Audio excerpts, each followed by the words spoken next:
So today we're going to be going over 10 of my absolute favorite, and in my opinion, 10 of the best designer fragrance releases of 2021. So I know we have the month of December here for some stuff to still come out, and those would most likely be featured in the video next year. But with all the deals and everything going on with the holidays coming up, I wanted to go ahead and get this video out there so that you can take advantage of all of the deals these retailers are having and be able to pick up some of these new releases for an affordable price without having to wait for them to hit discounters. Some of these releases here that came out earlier this year have still not quite hit discounters, and if they have, the prices are still on the high side, so it seems like for whatever reason that process has slowed down a little bit. So if you've been wanting to pick up some new releases, you're tired of waiting for discounters to pick them up and give you a discounted price, but you want to take advantage of some sales, you can go ahead and hit the links down below and see if anything's going on here. And I just felt like now would be a good time for me to go over my favorite releases of this year. I'm pumped for this year. There are so many fantastic fragrances all within this video here, and I'm super excited to share them with you guys. I could have put honorable mentions. I could have, and I'm not going to. I took time to think about it and sort through and put things in and out of the list and move things around, so what you see is what you get. 10 fragrances in order. Started with number 10. Let's get into it. First up, at number 10,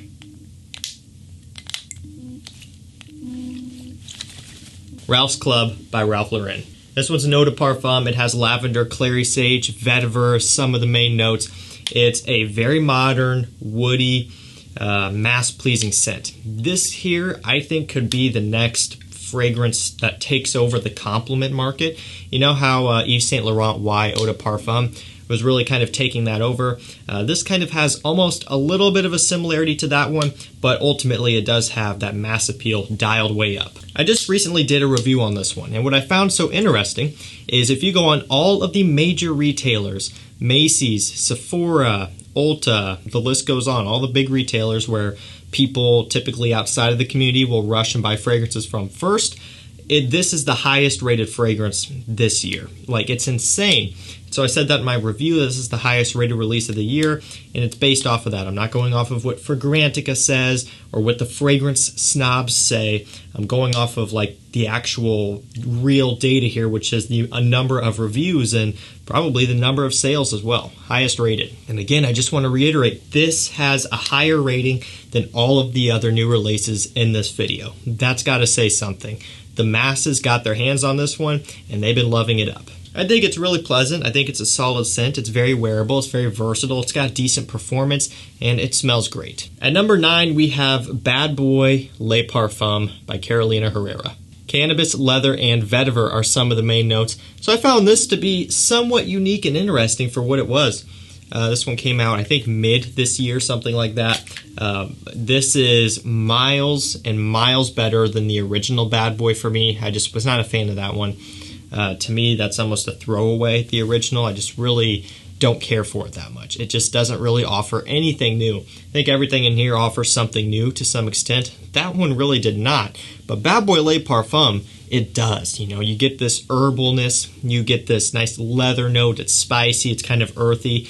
It's shocking, right? This is coming from a fragrance line that initially was really quite the opposite of this. Now, with that still being said, it's not 100% unique, but I do think it is really pleasant, really solid, and it's one that I find myself gravitating towards every now and then if I want something, just kind of a bit of a different change of pace. Bad Boy Le Parfum, this one is worth checking out. I think it's really solid. At number 8, we have Tommy Hilfiger Impact Intense. Apple, chestnut, and cedarwood are some of the main notes, so this one gets compared a little bit to Parfums de Marly Layton. And I almost do get a little bit of that comparison. I've touched on this before as well. There's a little bit of a similarity, not to the point where this is a clone, but in a way it gets you in a similar ballpark. It's a warm, woody, kind of apple-centric, fruity, spicy scent. Very masculine, and it smells so addicting. Now, I'm a big fan of the original Impact, and of course this one as well. I think these are two fragrances from a designer brand which you normally wouldn't expect to see too many great hits, right? A lot of the Tommy Hilfiger fragrances, at least for us, are going to be a bit on the boring side, but I find this one to be quite unique, and even the original is great too. But this one here for this year really fits in at number 8. I think it's a super solid release, all things considered. I love this stuff. At number 7, we have Armani Code Eau de Parfum. So this one has vanilla, it's got tonka bean, it has essentially the same note breakdown as the original Armani Code. The only difference here is a bit more vanilla, but also this one, really what it's doing is it's taking that original DNA, bumping up the performance, and adding a modern refresh. That's all this is. It is a modern refresh on the original Armani Code, which was on top of the game at one point. Now we have all the other flankers that get talked about more, Profumo Absolute, and I think those two deserve to get talked about more than the original Armani Code at this point. But I really like the Eau de Parfum. I think they've done great things here. You know, I like the original Armani Code, but it just doesn't hold up. You guys, I'm sure, can agree as well. The performance is not that great. At this point, you would rather wear flankers. And I think this really does a good job of bringing that back to life, kind of bringing that magic back into that original DNA. I think it's well done. It's a very pleasant scent. I like the addition of a more pronounced vanilla note in here. It makes it great for fall and winter and even springtime. Fantastic smelling fragrance. Armani Code Eau de Parfum. At number 6, we have Prada Luna Rossa Ocean. So I found this to be a little bit strange, everything from the name to the bottle, the marketing behind it, because it's giving off the impression of a blue fragrance. Now, obviously, it's blue gradient and ocean, right? You kind of know what I'm saying here. But it's really not quite to that extent. You get iris, you get like a tonka bean sweetness, a creaminess. There's some fruits going on in here as well. It's not what you would expect given the name. There's no aquatic smell about it. It doesn't smell like an ocean like you would maybe expect. So I think the naming situation and the color of the bottle is a little bit misleading. And another problem with that is that, you know, it's giving off the impression of being a blue fragrance when Prada already has a blue fragrance in this line. That's Carbon. So if they were trying to go after that style of fragrance, they did it with a different approach that I really enjoy. At first, I was not on board with it. As I tested it more, as I wore it more, kind of towards the end of summer there, as we went into fall and it was still warm outside, I started to come around to it. And even now, still, I enjoy it. I think it smells really, really pleasant. It brings a little bit of a different flavor to the Luna Rossa lineup. There's nothing else in the lineup that smells like this one. So I think it's really well done here. Maybe it won't be for everyone. Maybe it'll be a bit too boring for you. But for me, you know, I try to look at things from every angle, from, you know, someone who wants something a bit more unique, all the way down to someone who wants something just super wearable, versatile, compliment getting, something that's very much an easy to get along with scent. And so I try to look at it from all angles, and I think all around this one checks off most of the boxes here. Prada Luna Rossa Ocean, I really find myself liking it. Breaking into the top 5, now we're getting into like the major heavy hitters here. The whole list, in my opinion, are great fragrances, and like I said, there could have been some honorable mentions. I decided to just stick to 10, try to stick to my guns, and just include the ones that I wanted to be in the list. That's not to say that ones not in the list weren't good, because there were some great ones that didn't make it here in the video, but you get what I'm saying. The top 5 and above here is really going to be just the absolute heavy hitters. And I would say if you're looking to grab any of the new releases this year, this top 5 would really be the ones that you should focus heavily on. And again, I will link them all down below so you can grab them. All of these are ones that I paid retail for, and I do not regret it one bit. Actually, the whole video, I haven't regretted any of these, but especially this top 5. Let's break into it with Eros Parfum. So this one has mint, apple, tonka bean, Eros, note breakdown, geranium. That's what it is, a note breakdown. It doesn't look like anything special. So you're probably like, well, what's the deal then? Yeah, it's a parfum concentration, so there's that. The performance is going to be heavier in terms of longevity and scent trail, but the projection is not going to be as strong in terms of its distance. So that's kind of how this one falls, but it does last longer than the EDT nowadays and even the EDP. So where it comes down to also being a difference, and why I'm placing this one up at number 5, is the scent is also different, being that it's richer, it's creamier, it's almost a little bit more polished and well-rounded and mature. just about dropped the cap. That's kind of how it comes across. So now don't be confused and think that this is going to be like an upscale, formal, like mature fragrance that you would wear to a black tie event. It's not to that point, but putting this one next to the Eau de Toilette, this one's much more mature, and it does come across to be more polished and more refined, just a bit more smooth all around. I like the richness and the creaminess that this one adds, and I think it is just like the best that Eros could possibly get with the Parfum. Really nice release. At number 4, one that I had a big change of heart on, but now I've really been enjoying it a lot, and I'm not afraid to admit when maybe, you know, I was a little bit tough on something at first, and then when I kept going back to it, I realized that it was actually really something that I enjoyed. At number 4, this is Sauvage Elixir by Dior, one that I was not expecting, right? I mean, I thought they were going to be done after the Parfum, but they kept on kicking. 2-ounce bottle, so it's a small bottle. This is the only size you can get. It's $155. That was one of the main reasons why I was tough on this. You know, by the time you're done with tax and stuff, you're up there closer than not to $200 for 60 mils of a designer. So it's expensive for sure. But, you know, it really is Sauvage if you don't like Sauvage, right? Just let that sink in. This is Sauvage for if you don't like Sauvage. If the EDT and the EDP is too loud, it's too immature, it's too basic, any and everything negative that you can think about those, if it's too much of that, this will not be. It's in the complete opposite direction, much more creamy, very sandalwood heavy, very spicy, cinnamon, nutmeg. It's got nutmeg, I believe, licorice, sandalwood, that sort of thing going on. It's a warm, spicy, kind of almost aromatic fougere style scent.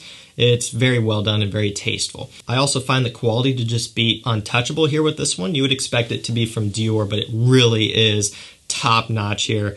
Sauvage Elixir at number 4. This is really, really good stuff. At number 3, Yves Saint Laurent Y Parfum, or Le Parfum, whatever you want to call it. So this one has pretty much the same note breakdown as the original EDP, I guess, except for it doesn't list off amberwood.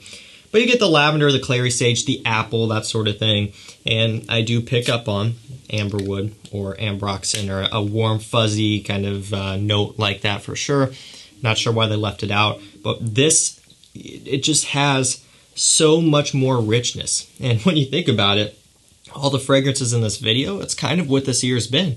It's been a lot of parfums and EDPs, which are taking that original DNA and adding some more depth, adding some more richness. That's what this whole video is about. I feel like I've said that a 1,000 times, but that's really what these are, and I'm all for it. I love a fragrance with a good amount of depth and complexity, one that you kind of want to dive into and be able to take notes on and see how it changes on your skin. That's what this one does. I didn't think that Yves Saint Laurent Y Eau de Parfum could get much better, and then I got my nose on the Parfum. I got to spray it up in the air again, and then I was like, wow. Like, this is next level stuff. So incredibly smooth, so sexy. It is such a mind-blowing compliment getter. I love this stuff. Really, really, really love it. At first, it was neck to neck with the EDP, and now I think I like this better than the EDP. I really do. I love it. Can't get enough of it. Even in the wintertime, when I should be wearing my tobacco, vanilla heavy scents, and, you know, some mild ouds and stuff, I've been wearing this primarily fresh scent because I can't help it, because it smells that good. Y Le Parfum. It was really hard to juggle this between the top 3 here, but that's kind of where it fell. Just know top 3, top 2, top 1, these are all fantastic. Love it. Number 2, one that came out this summer, and I really put the hurts to it this summer. I covered it a whole bunch on the channel. One that also was covered quite a bit and got a lot of love, which I'm happy for. Light Blue Forever by Dolce & Gabbana. It's got grapefruit ozonic notes, violet leaf in here. So it's known for that grapefruit opening being very, very bright and citric and very realistic, kind of very tart. And I love that opening. It smells fantastic. One of the best grapefruit openings in a designer scent that I've ever smelled, seriously. And it's from Dolce & Gabbana, right? A kind of a went on discounters, a mid-level fragrance price, and this is just one of the best grapefruits. And so the reason why I was so pumped up about this one, for a couple of reasons. One, because the past few light blue releases have been boring and kind of sucked. In my opinion, I just haven't been pumped. It got to the point where I was just losing interest in the lineup. You know, they went down a path of releasing a bunch of stuff with poor marketing, and they just didn't do well. So when this came out, and I'm like, yeah, I gotta try it, obviously. It's what having a channel is all about. I want to cover this stuff.